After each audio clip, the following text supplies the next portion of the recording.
Au début, nous étions à la DDE et c'est en étant à la DDE qu'on a vécu la décentralisation. Donc on a vu les routes départementales aller au Conseil général, une partie et le reste des routes, c'est-à-dire les autoroutes et les nationales, rester à l'État sous la création d'un nouveau service qu'on appelle actuellement Direction interdépartementale des routes. Au travers de la révision générale des politiques publiques, de plus en plus avec les restrictions budgétaires, on donne des priorités à des missions et on externalise beaucoup de missions. Donc les missions qui nous tiennent à cœur, on le voit de plus en plus partir au privé ou soit on ne le fait plus du tout.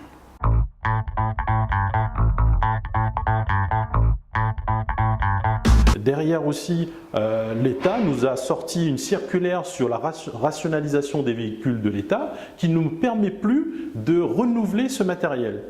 Donc les directions interdépartementales des routes sont en train de mourir. Enfin, l'État tue ces services-là en leur donnant moins de budget, donc le financier, moins d'effectifs, puisque un fonctionnaire sur deux n'est pas remplacé, et derrière, pas de matériel, pas de renouvellement de matériel par rapport à cette circulaire. Mais il y a aussi l'externalisation de l'entretien de nos véhicules.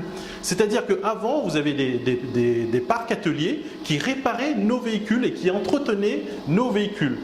L'État a décidé de transférer les ouvriers des parcs ateliers au niveau du Conseil général. Maintenant, c'est des prestataires privés qui s'occupent de l'entretien des véhicules. Ça veut dire allongement des délais et un coût important par rapport à ce que faisaient les parcs dans ces services.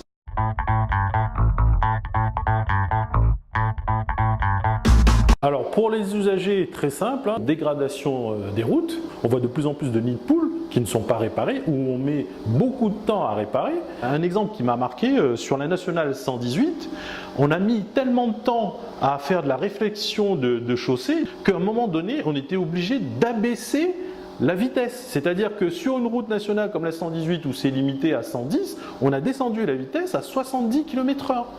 Parce qu'on n'avait plus les moyens d'assurer ce service public. Sur un centre, le budget de fonctionnement auparavant était à peu près d'1,8 million d'euros. Et à l'instant où je vous parle, il a été divisé par 2. Donc quand on n'a plus qu'un budget de fonctionnement de 900 000 euros où il faut faire de l'entretien, de l'exploitation et regarder aussi les dépenses de fonctionnement du centre, vous avez obligatoirement des choix qui doivent s'opérer. Donc les choix, c'est d'abord boucher les nids de poules, après regarder le marquage au sol, regarder les glissières et peut-être les panneaux. Ça devient très inquiétant.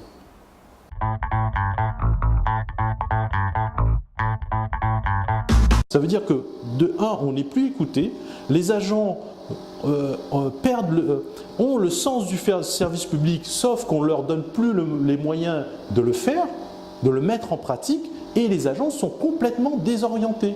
Ils ont l'habitude de rendre ce service public, ils veulent rendre ce service public, mais on ne leur donne plus volontairement les moyens de le faire. De plus en plus, on mutualise, on ferme des centres, et donc derrière de la mobilité forcée. Donc les agents ne comprennent pas ces choix, ne comprennent pas ces décisions. Il y a absence de dialogue sur beaucoup de sujets, et là, on dit stop, il faut arrêter.